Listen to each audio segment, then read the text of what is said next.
கேள்வி பார்வையாளர்களுக்கு வணக்கம். இந்த நேர்காணலில் நாம் சந்திக்க இருக்கும் சிறப்பு விருந்தினர் ஆதித்தமிழர் கட்சியின் தலைவர் கு ஜக்கையன் அவர். சார் வணக்கம். வணக்கம். பாஜக தலைவராக இருக்கக்கூடிய அண்ணாமலை அவர் லண்டன் திரும்பின பிறகு தொடர்ந்து ஒரு சர்ச்சை நிறைந்த ஒரு அரசியல் களமாக இருக்கிறது. அண்மையில் கூட அண்ணா பல்கலைக்கழகத்தில் ஒரு மாணவிக்கு ஒரு பாலியல் துன்புறுத்தல் நடந்ததை ஒட்டி அண்ணாமலை அவர் இன்னைக்கு சாட்டையில் தன்னை அடிச்சிருக்காரு. இந்த சம்பவம் தமிழ்நாடு முழுவதும் ஒரு பேசுபொருளாக இருக்கிறது, ஒரு நகைச்சுவையாகவும் இருக்கிறத நம்ம பார்க்க முடிகிறது. திமுகவை ஆட்சியை விட்டு அகற்றாமல் நான் செருப்பு போட மாட்டேங்கிற மாதிரி ஒரு சபதத்தை கூட அண்ணாமலை அவர் எடுத்திருக்காங்க. இப்போதை நீங்கள் எப்படி சார் பார்க்குறீங்க? இல்லை, அதாவது பித்தம் முத்தி போச்சுன்னா என்ன நடக்குமோ அதைத்தான் இப்போ நம்ம அண்ணாமலை அவர்கிட்ட நம்ம பார்க்குறோம். அண்ணாமலை ஐபிஎஸ் அண்ணாமலையாக இருந்தவர் அதுக்கப்புறம் ஆட்டுக்குட்டி அண்ணாமலையாக மாறினார். இன்றைக்கு சாட்டையடி அண்ணாமலையாக மாறிட்டார். அவருடைய இந்த அரசியல் லண்டனில் போய் அரசியல் பயிற்று அவருடைய அரசியல் இப்படி தான் இருக்குதா அப்படிங்கிறது ரொம்ப நகைச்சுவையாக இருக்குது, ரொம்ப கேவலமாக இருக்குது. உண்மையாகவே தமிழ்நாட்டில் இருக்கக்கூடிய அரசியல்வாதிகள் இந்த மாதிரி ஒரு அரசியலை எந்த அரசியல்வாதி இது வரைக்கும் பண்ணலை.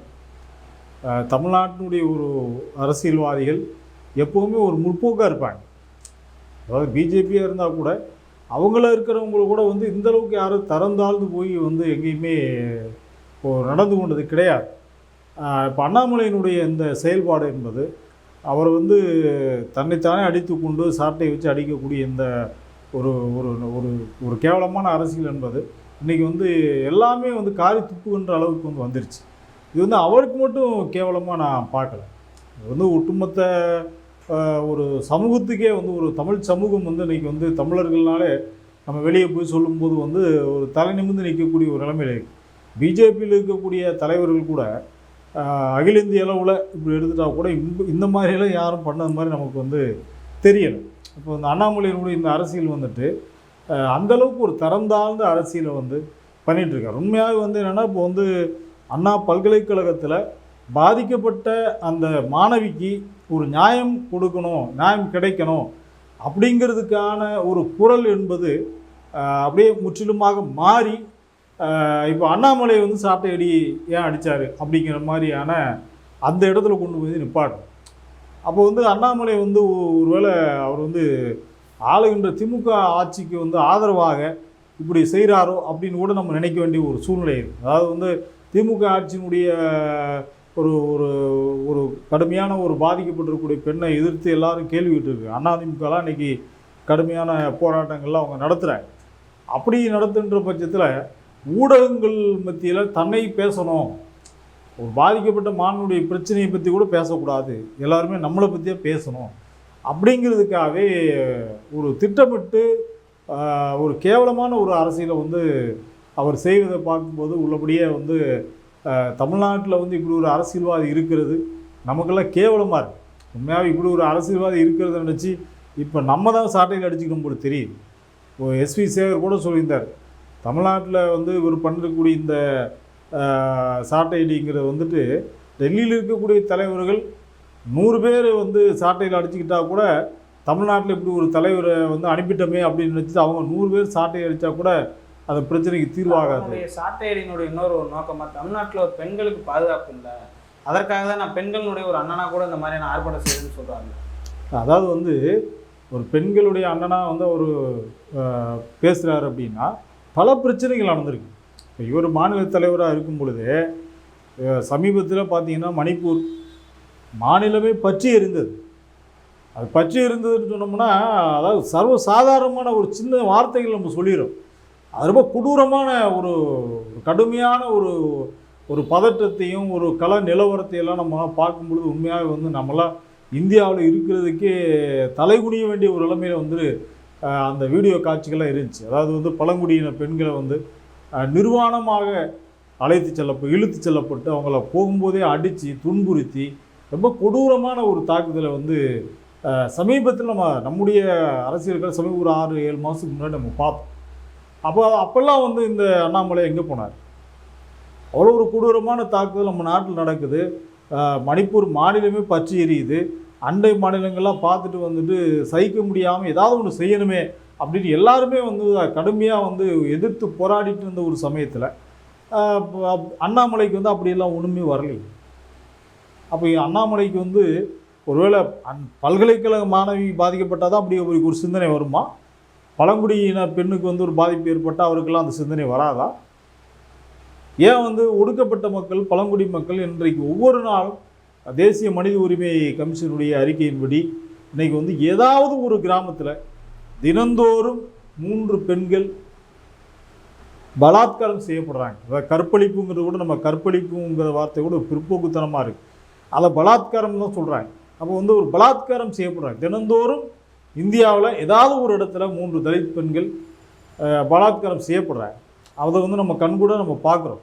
இது வந்து மனித உரிமை கமிஷனுடைய புள்ளி வரும்.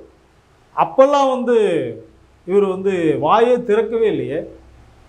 மணிப்பூரில் பற்றி எறியும்போது வாயை திறக்கவில்லையே. ஏன் பொள்ளாச்சியில் அங்கே இருக்கக்கூடிய அவர் ஊருக்கு பக்கத்தில் இருக்கக்கூடிய அதே கொங்கு மண்டலத்தில் பொள்ளாச்சியில் நூற்றுக்கணக்கான பெண்கள் வீடியோ எடுத்து வைத்துக்கொண்டு அவர்களை மிரட்டி திரும்ப அவர்களை வந்து பாலியல் ரீதியாக பலாத்காரம் செய்த அந்த ஒரு கொடுமையான ஒரு சம்பவங்கள்லாம் நம்ம தமிழ்நாட்டில் நடந்துச்சு. அதெல்லாம் அண்ணாமலைக்கு நினைவு இருக்கா இல்லையான்னு தெரியல. அப்படியே ஒரு கொங்கு மண்டலமே வெக்கி தலைகுனி வேண்டிய ஒரு இடத்துல வந்து பொள்ளாச்சி சம்பவம் வந்து இந்திய நாடு முழுவதுமே திரும்பி பார்க்கப்பட்டது. அதாவது 1 நபர் 2 நபர் கிடையாதுங்க. எண்ணி பார்த்தோம்னா போயிட்டே இருக்கு. நூற்றுக்கணக்கான பெண்களை வந்து அந்த மாதிரி வந்து வீடியோ எடுத்து நிர்வாணப்படுத்தி அவங்களோட உடல் உறவு பண்ணி அதை வந்து வீடியோவாக பரப்பி அதை நான் மிரட்டிடுவேன்னு சொல்லி அதாவது இப்போ நான் வெளியே விட்டுருவேன்னு சொல்லி அதை மிரட்டியே பல பெண்களை திரும்ப அந்த இடத்துக்கு வந்து வர வச்சு அவங்க பண்ண அந்த அட்டூழியங்கள்லாம் பார்த்திங்கன்னா சொல்லி மாளார். அப்போ அதையெல்லாம் வந்து அண்ணாமலை வந்து உண்மையாகவே பெண்களுடைய அண்ணனாக நீங்கள் இருக்கிறீங்கன்னா இந்த உணர்ச்சி இப்போ மட்டும்தான் வருதா? இதே மாதிரி சமீபத்தில் பார்த்திங்கன்னா ஸ்ரீமதி கள்ளக்குறிச்சி மாணவி, அப்போ அந்த சம்பவம் நடக்கும்போது இவர் எங்கே போனார்? அப்போல்லாம் சாட்டை வச்சு அடிக்கலையே. இந்த சாட்டை எங்கே இருந்துச்சு? என்னங்க வந்து ஒரு கேவலமான அரசியலாக இருக்கா இல்லையா? அதாவது இந்த சாட்டை அடிங்கிறது எங்கே ஆரம்பிக்குது நீங்கள் யோசிக்கணும். சாட்டை அடிக்கிறதுக்குனே ஒரு சமுதாயம் இருக்குது. அவங்க வந்து சாட்டை அடித்து கொண்டு தெருவில் பிச்சை எடுக்கக்கூடிய ஒரு நிலைமையில் வந்து அவங்க வந்து இன்றைக்கும் பல பகுதிகளில் நம்ம பார்க்குறோம். பேருந்து நிலையங்களில் அல்லது பொதுமக்கள் கூடக்கூடிய இடங்களில் அவங்க வந்து சாட்டை வச்சு அடித்து கொண்டு ஒரு உரிமை இசைத்து கொண்டு அல்லது பறை இசைத்து கொண்டு அவங்க ஆடுவது, ஒருத்தரை பாடுவது, இந்த மாதிரி வந்து இருக்கிற நம்ம பார்க்குறோம். அந்த மக்களே கூட வந்து இன்றைக்கி விழிப்புணர்வு ஏற்படுத்தி திராவிட மாடல் ஆட்சியில் இந்த மாதிரி பண்ணக்கூடாது, இந்த மாதிரி சாட்டை அடிக்கிறது வந்துட்டு ரொம்ப ஒரு மனித மாண்புக்கே ஒரு எதிரானது, ஒரு இழிவானது. ஒரு அண்ணா அவர்கள் சொன்ன மாதிரி கடமை, கண்ணியம், கட்டுப்பாடுன்னு சொல்கிறாங்க. கண்ணியமான ஒரு வாழ்க்கை தான் நம்ம வாழணும்னு நினைக்கிறோம். திராவிட மாடல் ஆட்சியில் வந்து ஒரு கண்ணியமான வாழ்க்கையை தான் அவங்க சொல்கிறாங்க. அப்போ ஒரு கண்ணியமான வாழ்க்கையை வாழும்போது நம்முடைய அரசியலமைப்பு சட்டமே அதுதான் சொல்லுது. டிக்னிட்டி தான் அரசியலமைப்பு சட்டத்தினுடைய அடிப்படை அம்சமே. ஒரு மனிதன் மாண்போடு இருக்கணும், கண்ணியத்தோடு வாழணும். அதுதான் அரசியலமைப்பு சட்டத்தினுடைய அடிப்படையே. அதுதான் அண்ணல் அம்பேத்கர் அவர்கள் வந்து தன்னுடைய ஒவ்வொரு எழுத்துலையும் அதை வந்து எல்லா இடங்களும் பதிவு செஞ்சிருப்பார். இப்போ இவர் வந்து ஒரு பொது வெளியில் சட்டையை கழட்டி விட்டு இவர் அடித்து கொள்வது வந்துட்டு இது வந்து ஒரு பொது வெளியில் வந்து அவர் வந்து இந்த மாதிரி பண்ணி அதை வந்து ஒரு பப்ளிசிட்டி ஒன்று பண்ணுறது வந்து சட்டப்பூர்வமாக இது வந்து கொடுமையான இதுக்கு ஒரு குற்றம் தான். அதற்கு அண்ணாமலை அவர்கள் என்ன சொல்கிறாங்க, தமிழனுடைய ஒரு பண்பாடு தான், இது ஒரு சபதம் எடுக்கிறவங்க இந்த மாதிரியான ஒரு செயலை செய்வாங்கன்ற மாதிரி. அப்படியெல்லாம் கிடையாது. தமிழர்கள் வந்து சபதம் எடுக்கிறதுக்கு முன்னாடி இப்படிலாம் சாட்டை எடுத்து அடிச்சுட்டு எங்கேயாவது வந்து அப்படி பாடிக்காங்கலாம் கிடையாது. ஊரில் வந்து கிராமத்தில் வந்து சாமி ஆடுவாங்க. சாமி ஆடும்போது தங்களை வந்து அவர் சாட்டையை வச்சு அடிச்சுக்கிடுவாங்க. அது வந்து என்னென்னா ஒரு தன் நிலை மறந்து ஒரு மனிதன் வந்து சாமி ஆனது பிறகு நம்ம சுடலை மாடன் அப்படின்னு சொல்கிறோம், அல்லது பல காத்தவராயன், மதுரை வீரன், இந்த மாதிரி பல சாமி, கருப்பசாமி, 18ஆம் படி கல், இப்படிலாம் கிராமத்தில் பல தெய்வங்கள் இன்றைக்கி இருக்கிற நம்ம பார்க்குறோம். அவர்கள் வந்து சாட்டை அடித்து கொண்டு போவாங்க. அது வந்து அவங்க தன்னிலையில் இருக்க மாட்டாங்க. அவங்க வந்து வேறு ஒரு இடத்துல போய் வந்து அப்போ தான் வந்து அவங்க தன்னிலை மறந்து சில செய்திகளை யாராவது வந்து வரம் கேட்டு வந்தால் சொல்லுவாங்க. அப்படி வந்து மக்கள் மத்தியில் ஒரு நம்பிக்கை இருக்குது. அந்த நம்பிக்கையை வந்து நம்ம வந்து அதை வந்து அவங்க நம்பிக்கையை நம்ம பால்படுத்துகிறேன். ஆனால் அதே நேரத்தில் அது தன்னிலை மறந்து செய்யக்கூடிய விஷயம். இவர் வந்து அப்படி கிடையாது. இது வந்து எங்கேயுமே இப்படிலாம் நடக்கலை. தமிழருடைய பண்பாட்டில் இப்படி கிடையவே கிடையாது. ரொம்ப அசிங்கமானது. இது வந்து தமிழுடைய பண்பாடுன்னு சொன்னாலே அதை அப்படி சொல்கிறவங்கள வந்து நம்ம வந்து ரொம்ப சந்தேகத்தோடு பார்க்கணும். ஏன்னா அவங்க உண்மையாகவே தமிழர்களாக இருக்கவே மாட்டாங்க. அப்படிப்பட்ட ஒரு அளவுக்கு அண்ணாமலையினுடைய இந்த போராட்டம் இன்றைக்கி எல்லாருமே வந்து அண்ணா பல்கலைக்கழக மாணவி பிரச்சனையை விட்டுவிட்டு எல்லாருமே அண்ணாமலை சாட்டையடியத்தை வந்து இன்றைக்கி பேசக்கூடிய நிலைமை உருவாயிடுச்சு. அப்போ அப்படிப்பட்டது வந்து அவர் என்னென்னா ஒரு மீடியா ஃபோக்கஸ் வந்து தனக்கு வேணும் அப்படிங்கிறத அவர் அதாவது திட்டமிட்டே அவர் வந்து காய நகர்த்துறார். அது மாதிரி செருப்பணிய மாட்டேன், நம்ம பல பேரை பார்த்துருக்குறோம். செருப்பணிய மாட்டேன், எங்கே ஏதாவது கோயிலுக்கு போகிறவங்க நான் செருப்பணிய மாட்டேன் அப்படின்னு சொல்லி இருப்பாங்க. விரதம் இருக்கிறவங்க செருப்பணிய மாட்டேன்னு சொல்லுவாங்க. தமிழ்நாட்டில் தெரியும் உங்களுக்கு, அதிமுகவினுடைய ஒரு அமைச்சர் ஆர்பி உதயகுமார், அவர் ஜெயலலிதா அம்மையாரை பார்க்க போகும்போது நான் செருப்பு போட்டு போக மாட்டேன் அப்படின்னு சொல்லி செருப்பை கழட்டி தான் போகும்னு சொல்லி போனார். அப்போ அந்த அம்மையாரை பார்த்துட்டு இப்படிலாம் மீனை அசிங்கப்படுத்தாதப்பா அப்படின்னு சொல்லி அந்த அம்மையாரை திட்டினாங்க. இப்படி பார்த்தீங்கன்னா ஒரு ஒரு பயபக்தி, அதாவது இந்த மாதிரி நபர்கள் எல்லாருமே நீங்கள் பார்த்தீங்கன்னா ரொம்ப ஒரு அபூர்வமான ஆட்களாக இருப்பாங்க. அப்படி வந்து இன்றைக்கி வந்து அண்ணாமலைக்கு ஏதோ ஒரு மனநிலை சரியான நிலையில் அவர் இல்லை அப்படிங்கிறது தான் இந்த செய்தி வந்து நமக்கு உணர்த்துது. உண்மையாகவே அண்ணாமலை அவர் ஒரு உளவியல் நிபுணரை யாராவது ஒரு ஆளை பார்த்து அவருடைய மனநிலை சரியாக இருக்குதா, அவருக்கு ஏதாவது ஆகிருக்குதா அப்படிங்கிறத நம்ம செக் பண்ணணும். இப்போ டெல்லி மேலிட தலைவர்கள்லாம் பிஜேபி மாநில தலைவரை வந்து அவருக்கு நியமிக்கும் பொழுது இதெல்லாம் வந்து அவங்க கவனிக்கணும். சரியான நபரை வந்து ஒரு தலைவராக போட்டால் சரியாக இருக்கும். இந்த மாதிரி ஆட்களை போய் அவங்க வந்து தலைவராக போட்டு அவங்க கட்சிக்கும் இது கெட்ட பேர், தமிழ்நாட்டு மக்களுக்கும் இது ஒரு அசிங்கம். இது ஒரு போராட்ட வடிவமே கிடையாது. போராட்ட வடிவம் இது வரைக்கும் நம்ம வந்து நம்ம தலித் அமைப்புகள், இடதுசாரி அமைப்புகள் நம்ம பார்க்காத போராட்ட வடிவமாக சொல்லுங்கள். ரோடு வந்து சரியில்லைன்னா ரோட்டில் உருண்டு கொடுக்கும் போராட்டம் நடத்துவாங்க. மருத்துவமனையில் வந்து நோயாளிகள் சிகிச்சை இல்லைன்னா காயக்கட்டுகளோட அங்கங்கே பேண்டேஜ் ஊட்டிக்கிட்டு காயக்கட்டுகளோட போராட்டம் நடத்தினது அப்படி நம்ம பார்த்துருக்கோம். இப்படி விதவிதமான வித்தியாசமான போராட்டங்கள் அந்த தன்மைக்கு ஏற்ற மாதிரி அந்த அந்த பிரச்சனையில் வந்து என்ன தொடர்புக்கோ அந்த தன்மைக்கு ஏற்ற மாதிரி வந்து போராட்டத்தை நம்ம வந்து பார்த்துருக்கோம். ஆனால் இங்கே நடக்கிற போராட்டம் வந்து இவர் வந்து ஒரு சாட்டை அடிக்கிறது வந்து அந்த ஒட்டுமொத்த போராட்ட வடிவத்தையே வந்து, அதாவது போராளிகளே கேவலப்படுத்துது. போராட்டம்ங்கிறது எப்படி இருக்கணும்? அரசை எதிர்த்து கடுமையாக எதிருங்க, அங்கே போய் நூற்றுக்கணக்கான ஆட்களை போய் நிப்பாட்டுங்க, ஆயிரக்கணக்கில் உங்கள் தொண்டர்களை நிப்பாட்டுங்க, அரசாங்கத்தை உலுக்கி பாருங்கள், கேள்வி கேளுங்க. சட்டசபை கூடுதுன்னா அன்றைக்கி வந்து நீங்கள் கேள்வி கேளுங்க, முதலமைச்சருக்கு நெருக்கடி ஏற்படுத்துங்க. இது ஒரு நியாயமான விஷயம். அதை விட்டு இந்த மாதிரியான ஒரு இழிவான மலிவான வேலைகளை செய்கிறது வந்துட்டு உண்மையாகவே எந்த முட்டாலும் இந்த மாதிரி செய்ய மாட்டாங்க.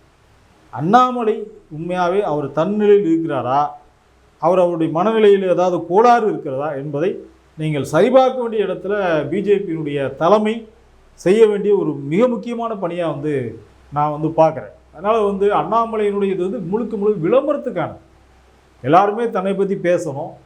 எல்லாருமே அதாவது வந்து ஒரு கிராமம் சொல்லுவாங்க, இப்போ இளவு வீடாக இருந்தால் கூட பூனமானா இருக்கணும், கல்யாண வீடு தான் மாப்பிள்ளையானா இருக்கணும்னு சொன்ன மாதிரி ஒரு மாணவி பலாத்காரம் செய்யப்பட்ட விஷயத்துக்கு கூட தன்னை பற்றியும் பேசணும் அப்படிங்கிற அந்த மனநிலை இருக்குது. இது ஒரு சைக்கோ மனநிலை. அதனால் இதை வந்து உண்மையாகவே வந்து இது வந்து ஒரு போராட்ட வடிவமே இல்லை. இது அவர் வந்து தன்னைத்தானே தாழ்த்திக்கிட்டார். அவர் ஒரு ஐபிஎஸ் அதிகாரிங்கிற முறையில் அவர் மேலே வந்து சில மரியாதை இருந்துச்சு. ஆனால் வந்து இப்போ அதை எல்லாத்தையும் ஒரு சுக்குநூறாக உடைச்சிட்டார். ஏற்கனவே கடந்த காலத்திலே ஒரு கொஞ்சம் கொஞ்சமாக அவருடைய அந்த ஆளுமை தன்மை வந்து கொஞ்சம் கொஞ்சமாக காலியாகிட்டு இருந்துச்சு. இந்த போராட்டத்தில் முழுக்க போயிடுச்சு. அவர் வந்து ஒரு தலைமைத்துவத்துக்கான ஆளே இல்லை அப்படிங்கிறத ரொம்ப தெளிவாக நம்ம பார்க்க முடியும். அதுவும் பார்த்தீங்கன்னா சாட்டை அடிக்கிறவங்க கிராமத்தில் எப்படி அடிப்பாங்க நீங்கள் வந்து பாருங்கள். சாட்டை அடிக்கிறது எப்படி அடிப்பாங்கன்னு பாருங்கள். அடித்தோம்னா ரத்தம் வந்துடும். அந்த சாட்டை அடிக்கிற அந்த பேருந்து நிலையங்களை சாட்டை அவங்களே கூட அடித்ததுனா கூட அவ்வளோ ஸ்ட்ராங்காக இருக்கும். இவர் வந்து ஒரு 4-5 அடி அடிக்கிறாரு, அதுக்குள்ளே போய் ஒருத்தர் கட்டி பிடிச்சிக்கிறாரு. அதில் சாட்டை கூட ஒரிஜினல் சாட்டை கூட ஒரிஜினல் சாட்டை இல்லை, சும்மா டூப்ளிகேட்டான சாட்டையை வச்சுக்கிட்டு இதெல்லாம் வந்து என்ன ஒரு போக்குன்னு தெரியல. அதனால் வந்து அண்ணாமலையினுடைய இந்த போராட்டத்தை பற்றி எல்லாருமே பேசணும் அப்படிங்கிறத வேணால் இப்போ நடந்ததுனால இப்போ நீங்கள் என்னை வந்து பேட்டி எடுக்கிறீங்க. இது மாதிரி எல்லா யூடியூப் சேனல், எல்லா டிவிக்கள், எல்லா ஃபேஸ்புக், வாட்ஸ்அப், எல்லா தொடர்பு சாதனங்களையும் அண்ணாமலை பற்றியே பேசுகிறோம். அதுதான் அவருடைய நோக்கமே அதுதான். எல்லாமே நம்மளை பற்றி பேசணும் அப்படிங்கிற அகில இந்திய அளவில் பார்க்கணும், உலக அளவில் பார்க்கணும் அப்படின்னு. ஆனால் இது பார்க்கணுங்கிறதுக்காக இப்படி செய்கிறதுங்கிறது வந்து நாளைக்கு வந்து ஆடுறாராமா அப்படின்னு சொன்ன உடனே குரங்கு வந்து குட்டிக்காரணம் போட்டு பாருங்க, அந்த மாதிரி கூட நாளைக்கு ஒரு போராட்ட வடிவத்துக்கு கூட அவர் எடுப்பார். ரோட்டில் வந்து அப்படி புரண்டு குரங்கு மாதிரி கூட தவி கூட போவார். அதனால் வந்து அவருடைய இந்த போராட்ட வடிவங்களாக பார்க்க நமக்கு ரொம்ப வியப்பாக இருக்குது. என்ன நடக்குது தமிழ்நாட்டில் அப்படின்னு சொல்லி ரொம்ப வியப்பாக இருக்குது. இது பிஜேபி தலைவர்களே இதை ஏற்றுக்கல. பிஜேபியில் இருக்கக்கூடிய தலைவர்களே இதை கடுமையாக விமர்சனம் பண்ணிக்கிறாங்க. அதை நம்ம கண்கூடாக பார்க்குறோம். அதனால் இது ரொம்ப ஒரு கேவலமான ஒரு தன் சுய விளம்பரத்துக்காக நடத்தப்பட்ட ஒரு சம்பவமாக தான் நான் வந்து இதை பார்க்குறேன். வேறு ஒன்றும் இல்லை. அண்ணாமலை குறித்து பல்வேறு கருத்துக்கள் மிக்க நன்றி சார். ரொம்ப நன்றி.